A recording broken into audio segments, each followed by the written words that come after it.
Hello student, आप सबको the creator college add के यूट्यूब चैनल में खुशामदीद। और मैं आपका टीचर साजिद अकरम, जिसका मानना है कि मैथमेटिक्स एक गेम है। आज की इस वीडियो में मैं आप लोगों के लिए लेकर आया हूँ 9 क्लास की पहली एक्सरसाइज का पहला सवाल जो है वो मैं लेकर आया हूँ। आज हम 9 क्लास के चैप्टर नंबर 1 को पढ़ने जा रहे हैं, शुरू कर रहे हैं, और इसकी पहली एक्सरसाइज का पहला सवाल आज हम देखेंगे। तो चलें फिर शुरू करते हैं आज की वीडियो।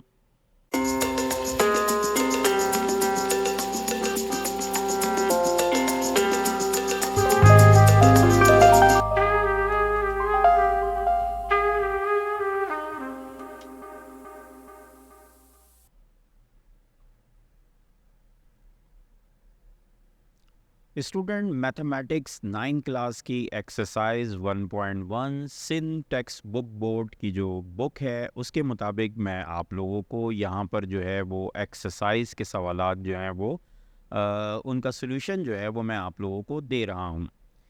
अच्छा जी, तो पहला सवाल जो आज हमारे पास है उसमें कहा ये जा रहा है कि आइडेंटिफाई द फॉलोइंग नंबर और rational and irrational number and also right each one is separate column. यहाँ पर जो है वो आपसे ये कहा जा रहा है कि इन नंबर्स को जो है वो आपने क्या करना है, इसमें आपको बताना है कि नंबर रैशनल कौन से हैं और इरेशनल नंबर कौन से हैं।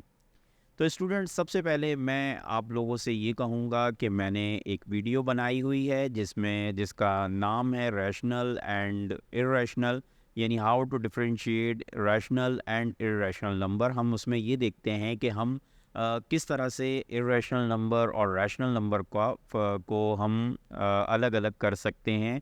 तो यहाँ पर आपसे ये कहूँगा कि आप उस वीडियो को ज़रूर देखिएगा, उसका लिंक आप लोगों को मिल जाएगा।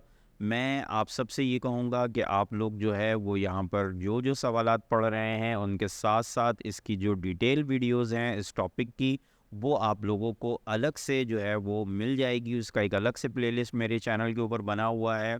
बेहतर ये है कि आप लोग जो है वो अपने सिर्फ एक्सरसाइज की जो प्लेलिस्ट है उसको देखें, और उसमें जिन वीडियोस का ज़िक्र हो रहा है आप उसको आई बटन पे क्लिक करके आप देख सकते हैं और उसको जाके बेहतर कॉन्सेप्ट उसमें हासिल कर सकते हैं। तो रैशनल नंबर और इरेशनल नंबर को मैंने बहुत ज़्यादा डिटेल के अंदर जो है वो समझाया है।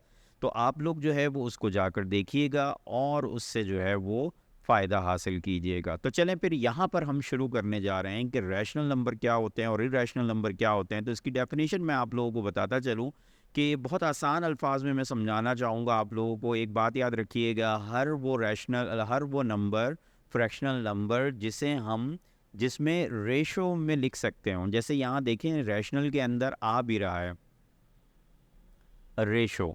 तो ये देखें रेशो, तो किसी भी नंबर को अगर हम फ्रैक्शनल नंबर को रेशो में लिख सकते हैं तो वो रैशनल नंबर कहलाते हैं, ठीक है। और जिसे हम रेशो में नहीं लिख सकते वो रैशनल नंबर नहीं होते।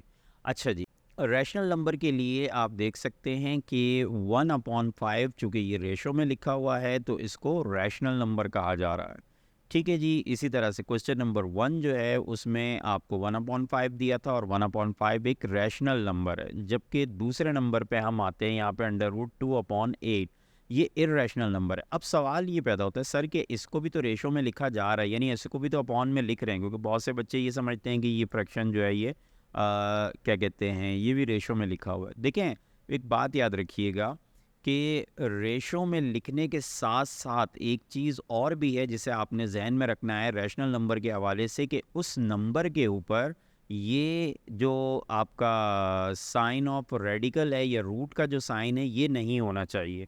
अगर ये साइन आता है तो फिर इसका मतलब है कि ये नंबर इरेशनल नंबर है, क्योंकि ये इरेशनल की पहचान है।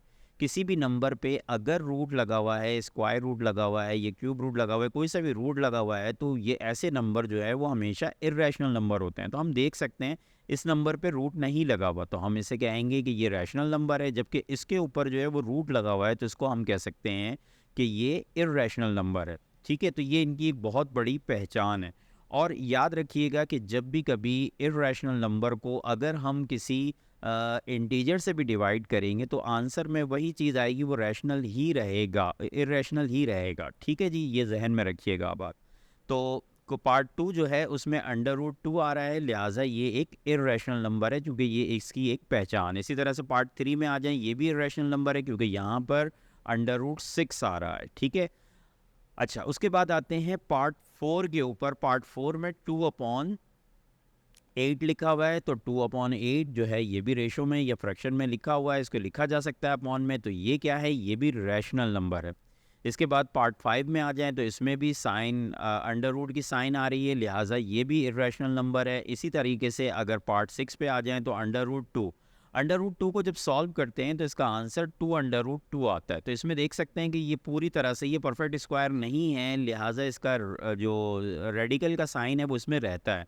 अगर अंडर रूट 9 होता, सपोज दैट कि अगर अंडर रूट 9 होता, तो आपको पता है कि इसमें जो है इसका रूट जब निकालते तो वो 3 आता। तो आप देख सकते हैं कि यहाँ पर जो है वो साइन ऑफ रेडिकल जो है वो ख़त्म हो गया है, लिहाजा ये हमारा रैशनल नंबर है। तो अंडर रूट 9 जो है वो रैशनल नंबर है, लेकिन अंडर रूट 8 जो है वो इर्रेशनल नंबर है क्योंकि इसके अंदर इसको सॉल्व करने के बाद भी जो है ना इसके अंदर 2 जो है वो रहता है। ठीक है जी, अच्छा उसके बाद आते हैं नेक्स्ट, ये ई क्या चीज़ है, ये आप लोगों के लिए शायद नहीं होगी, न्यू चीज़ है 9 क्लास के स्टूडेंट के लिए कि आप लोगों ने इसको नहीं पढ़ा होगा। ये एक यूलर नंबर कहलाता है, ये कांस्टेंट है जिसकी वैल्यू मैं आगे आपको बताऊंगा कि इसकी वैल्यू क्या है। मैं एक कांस्टेंट के हवाले से एक वीडियो अपलोड करूंगा जिसके अंदर मैं इस ई को और इस पाई के हवाले से डिटेल में बात करूंगा, तो आप उस वीडियो को देखिएगा, उसके अंदर जो है इसकी डिटेल आपको बता दूंगा। फ़िलहाल अभी इसको सिर्फ इतना जानना ज़रूरी है कि ये एक इर्रेशनल नंबर है क्योंकि इसमें अब कहेंगे कि इसमें रूट नहीं आता, लेकिन इसकी ये जो नंबर है ये बेसिकली इर्रेशनल नंबर की दूसरी डेफिनेशन पे पूरा उतर रहा है। यानी इर्रेशनल नंबर को मैंने आपको बताया है, उस वीडियो में देखिएगा, उसमें मैंने ये चीज़ जिक्र की थी कि इर्रेशनल नंबर या रैशनल नंबर एक तो ऐसे पहचान लिए जाते हैं और हमें ऐसे तो इनको बड़ी आसानी से हम पहचान लेते हैं, लेकिन जब हमारे लिए मसला उस वक्त होता है जब हम इसे फ्रैक्शन में यानी डेसिमल में ये नंबर लिखे हुए होते हैं, तो वहाँ पर हमारे लिए ये मसला होता है कि इसको कैसे पहचाना जाए। तो वहाँ पर हम इसको कैसे समझेंगे, तो ये मैंने उस वाली वीडियो के अंदर इस ई की वैल्यू जो है वो भी मैंने लिखी है क्योंकि ये कांस्टेंट है और उसकी वैल्यू वहाँ पर दी हुई है, तो आप लोग देख सकते हैं उस वीडियो को। फिलहाल यहाँ पे सिर्फ इसका थोड़ा सा जिक्र था तो मैंने कहा चलो ये कर दें। बाकी मेरी कोशिश है कि मैं एक वीडियो में इसका जिक्र पूरा डिटेल में मैं आपको ये समझाऊंगा, उस वीडियो को देख लीजिएगा, उसका लिंक भी मैं आप लोगों को दे दूंगा। अच्छा जी, उसके बाद आते हैं पाई भी एक के जो है वो इर्रेशनल नंबर है क्योंकि इन दोनों नंबर्स की वैल्यू के अंदर एक चीज़ ये आती है कि ये एक तो नॉन टर्मिनेटिंग होते हैं और दूसरी बात ये कि ये नॉन रिपीटिंग या नॉन रिकरिंग डेसिमल भी होते हैं, यानी इनके जो फ्रैक्शनल नंबर होते हैं वो रिपीट नहीं होते। सही है, तो हर वो नंबर जो अपॉन में लिखा हुआ होता है वो रिपीट होता है। अगले सवाल के अंदर इसकी थोड़ी सी डिटेल आपको अभी मिल जाएगी, वो समझ लीजिएगा, देख लीजिएगा। बाकी ई की वैल्यू के हवाले से और उसको आप उस वीडियो को देखेंगे तो उस पर आपको ज़्यादा वो मिल जाएगा। यहाँ पे बस छोटा सा इसका एक जिक्र था तो मैंने कहा चलें इसको बताता चलूँ। उसके बाद आ जाए पार्ट 9 के अंदर। ये पार्ट 9 जो है अंडर रूट 5, ये भी आपका इर्रेशनल नंबर है क्योंकि इसमें अंडर रूट आ रहा है। उसके बाद यहाँ पर 22/3 जो है ये भी रैशनल नंबर है क्योंकि ये अपॉन में लिखा हुआ है और इसमें रूट नहीं आ रहा। इसी तरह से अगर 1/पाई को ले तो चूंकि पाई खुद एक इर्रेशनल नंबर है तो अगर वो 1 से डिवाइड होता है तो भी वो इर्रेशनल ही रहेगा। ठीक है जी, तो ये इर्रेशनल ही होगा। अच्छा, इसी तरह से क्वेश्चन 12 के अंदर अगर देखें 11/12, तो ये भी रैशनल है क्योंकि ये जो है ये भी अपॉन में लिखा जा सकता है। तो ये हमारे पास जो है वो क्वेश्चन नंबर 1 जो था इसका सोल्यूशन आ गया। उम्मीद है कि आप लोगों की समझ में आ गया होगा। चलें अब आते हैं दूसरे सवाल पे और दूसरे सवाल को देखते हैं कि क्वेश्चन नंबर 2 में क्या बता रहे हैं। देखें, क्वेश्चन नंबर 2 के अंदर आपसे ये कहा जा रहा है, यहाँ पर हम रैशनल और इरेशनल को का ही जिक्र है, ये भी मैं अभी आपको इसमें बताता हूँ कि इसमें आपसे जो है वो टर्म के बारे में कहा गया है कि टर्मिनेटिंग और नॉन टर्मिनेटिंग डेसिमल के बारे में बताना है कि इन फ्रैक्शन में से कौन सा फ्रैक्शन जो है वो टर्मिनेटिंग है और कौन सा फ्रैक्शन जो है वो नॉन टर्मिनेटिंग है। तो मैं आप लोगों से कहूँगा इसके हवाले से भी एक वीडियो मैंने बनाई हुई है, इसका लिंक मैं आप लोगों को दे दूँगा, आप देख लीजिएगा उस वीडियो को। उसमें मैंने टर्मिनेटिंग और नॉन टर्मिनेटिंग के बारे में डिटेल में बात की है। फ़िलहाल मैं आपको सिर्फ छोटी छोटी सी डेफिनेशन और मुख्तसर सी बात करके आप लोगों को ये चीज़ समझाता हूँ कि टर्मिनेटिंग का मतलब है, टर्मिनेट से निकला है ये, टर्मिनेट का मतलब होता है ख़त्म हो जाना, ठीक है। तो टर्मिनेटिंग का मतलब होता है ख़त्म हो जाने वाला, और ख़त्म हो जाने वाला नंबर कौन सा होता है? ये डेसिमल, ये जो टर्मिनोलॉजी यूज़ की जाती है ये डेसिमल नंबर के लिए इस्तेमाल की जाती है या फ्रैक्शनल नंबर के लिए इस्तेमाल की जाती है, कि उनमें जो है वो टर्मिनेटिंग कौन सा है और नॉन टर्मिनेटिंग कौन सा है। तो यहाँ पर अगर आप देखें तो वो फ्रैक्शन, जैसे कुछ डिवीजन होती है कि हम डिवाइड करते हैं वो कभी भी ख़त्म नहीं होती और कुछ ख़त्म हो जाती है। जैसे 5 को 8 से डिवाइड करेंगे तो इसका आंसर जो है वो 0.25 आ रहा है, ठीक है जी। तो ये क्या हो गया, ये टर्मिनेटिंग, ये मज़ीद ख़त्म आगे डिजिट इसके नहीं चल रहे, ठीक है। अगर आप मेरी उस वीडियो को देखेंगे ना, उसमें मैंने कैलकुलेटर से जो है वो सारे नंबर्स को डिवाइड करके दिखाया है, तो आप लोग उस वीडियो को देख लीजिएगा। अगर आपको बिल्कुल डिटेल में अगर आपको उसकी नॉलेज चाहिए तो उस वीडियो को ज़रूर देखिएगा आप। फ़िलहाल याद रखिएगा जो ख़त्म हो जाए वो टर्मिनेटिंग कहलाता है, ठीक है ना। और ये टर्मिनेटिंग है और ये नॉन रिकरिंग है, यानी इसके ये टर्मिनेटिंग है तो टर्मिनेटिंग के साथ इसको नॉन रिकरिंग तो नहीं कहेंगे हम, क्योंकि ये रिकरिंग और नॉन रिकरिंग का जो वर्ड है ये इस्तेमाल होता है उन के लिए जिनका जो नॉन टर्मिनेटिंग होते हैं, ठीक है, जो ख़त्म नहीं होते। तो यहाँ पे ये गलती से लिख दिया गया है, तो इसको आप वो कर लीजिएगा। अच्छा, उसके बाद आते हैं 4/18। तो 4/18 को देखा जाए, जब हम इस 4/18 को डिवाइड करते हैं तो आप ये देख सकते हैं कि यहाँ पर एक डिजिट है, यानी कि 2 जो है वो रिपीट हो रहा है कंटिन्यूसली। तो ऐसे फ्रैक्शन जिसको डिवाइड करने पर आंसर जो है वो क्या हो, उसका जो नंबर डिजिट जो हो वो क्या हो, वो चलते रहें, तो वो कहलाते हैं क्या, वो कहलाते हैं नॉन टर्मिनेटिंग। और चूंकि ये रिपीट हो रहे हैं लिहाजा इसको रिकरिंग डेसिमल भी कहा जाता है, ठीक है। तो इसको non terminating and recurring decimal कहा जाएगा। जबकि इसके बाद 1/15 जो है ये भी नॉन टर्मिनेटिंग है और नॉन रिकरिंग है, क्योंकि इसके अंदर भी आप देख सकते हैं डिजिट जो है वो रिपीट हो रहे हैं, ठीक है जी। उसके बाद आते हैं टर्मिनेटिंग एंड नॉन रिकरिंग, यानी यहाँ पर भी आपको कह दिया है ऐसे, ये गलती से शायद मेरे ख्याल से लिख दिया गया ये। तो इसको आप देखिएगा कि यहाँ पर जो है ये सिर्फ टर्मिनेटिंग है ये, ठीक है, यह भी ख़त्म हो जाने वाला है। इसी तरह से ये भी टर्मिनेटिंग है क्योंकि मज़ीद आगे डिजिट आगे नहीं चल रहे। लेकिन ये एक बहुत ज़बरदस्त नंबर आया है, बहुत प्यारा। इस नंबर ने जो है मुझे भी थोड़ा सा जो है वो सोचने में मजबूर कर दिया था। फिर मैंने उसको बड़ी डिटेल में इसके ऊपर जो है मैंने काम किया और इसको मैंने इसकी डिवीज़न निकाली, तो मुझे पता चला कि ये भी नॉन टर्मिनेटिंग और रिकरिंग डेसिमल है। जबकि आप यहाँ देख सकते हैं कि यहाँ पर जो डिजिट आपको नज़र आ रहे हैं वो कौन कौन से हैं। यहाँ पर ये तकरीबन 12-13 डिजिट तक जो है वो मेरे ख़्याल से ये यहाँ से यहाँ तक है शायद, हाँ, ये 6 को छोड़कर और ये यहाँ से लेकर यहाँ तक जो है ये डिजिट ये इसी सीक्वेंस के साथ रिपीट हो रहे हैं, ठीक है ना। यहाँ पे 6 है लेकिन यहाँ पे फिर 1715। अच्छा, यहाँ पे ये कैलकुलेटर से मैंने आंसर लिखा है तो ये इसने क्या किया है, इसको ना राउंड ऑफ कर दिया है। तो मैं आपको इसकी पूरी डिटेल में आपको दिखाता हूँ।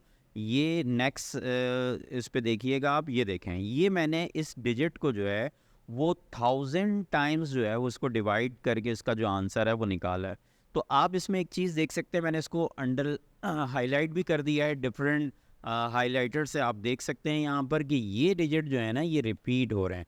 5 7 8 9 4 7 3 6 8 2 4 2 1 0 5 2 6 3, ये। और फिर देखें ये दोबारा से 157, यहाँ पे 6 को छोड़कर, इसके अलावा ये इसके बाद जो है 5 7, ये सिर्फ यहाँ पर 1 आया है। उसके अलावा जो है आप अगर हर नंबर पे देखेंगे तो 1 5 7 8 9 4 7 3 6 8 2 1 0 5 2 6 3, और फिर देखें दोबारा से ये फिर रिपीट हो गया है, फिर ये दोबारा से रिपीट हुआ है, फिर ये आगे मज़ीद दोबारा से रिपीट हुआ है। देखें यहाँ से लेकर और यहाँ तक ये गया है, फिर उसके बाद दोबारा से यही नंबर रिपीट हो रहा है। तो ये मसला अगर आप इसको कैलकुलेटर में करके देखते हैं ना, आपके पास जो सिंपल कैलकुलेटर होते हैं आप उसको करके देखते हैं तो वो नॉर्मली 7 डिजिट 8 डिजिट तक वो आपको देते हैं, तो आपको इतनी अच्छी तरह से ये चीज़ समझ में नहीं आ पाती। इसको मैंने एक तो साइंटिफिक कंप्यूटर के साइंटिफिक कैलकुलेटर से भी इसको डिवाइड किया और उसके बाद फिर मज़ीद इसको जो है मैंने मुख्तलिफ ज़राए से जो इसको हासिल किया इसकी डिवीज़न। तो ये 1000 डिजिट यानी कि 1000 टाइम डिवाइड हुआ है और ये इसको डिवाइड करने के बाद ये सारा रिज़ल्ट आया है। और इस रिज़ल्ट को आप लोग देख सकते हैं कि इसमें रिपीटेशंस है। तो मैंने जो एक बात कही है कि हर फ्रैक्शनल नंबर, हर वो नंबर जिसे अपॉन में लिखा जा सकता है, जिसे रेशो में लिखा जा सकता है, वो नंबर रैशनल नंबर होता है और ये नंबर भी रैशनल है। बज़ाहिर ये हमें कैलकुलेटर में लगता है कि नहीं है, लेकिन जब उसको डिटेल में हमने करके देखा तो ये भी क्या है, ये भी रैशनल नंबर है। तो उम्मीद है कि आप लोगों को ये बात समझ में आ गई होगी। ये आज की वीडियो जो है मैं इसी पहले सवाल के ऊपर जो है वो मैं ख़त्म कर रहा हूँ। इंशाल्लाह नेक्स्ट वीडियो में और मैं सवालात लेकर आऊँगा और आप लोग इस चैनल से जुड़े रहिएगा, क्योंकि आप लोगों के पास जो है वो तकरीबन डेली बेसिस के ऊपर एक-एक एक्सरसाइज के जो है वो 1-1, 2-2, 3-3 इस तरह के सवालात जो हैं वो आते रहेंगे। तो आप लोग उसे देखते रहें, सीखते रहें। तो चलिए जी, फिर इस वीडियो को यहीं पर एंड करते हैं और अगली वीडियो में आप लोगों से फिर दोबारा मुलाकात होती है एक नई वीडियो के साथ, एक नए टॉपिक के साथ। तो जब तक के लिए मैं आप लोगों से इजाज़त चाहता हूँ। अल्लाह हाफ़िज़।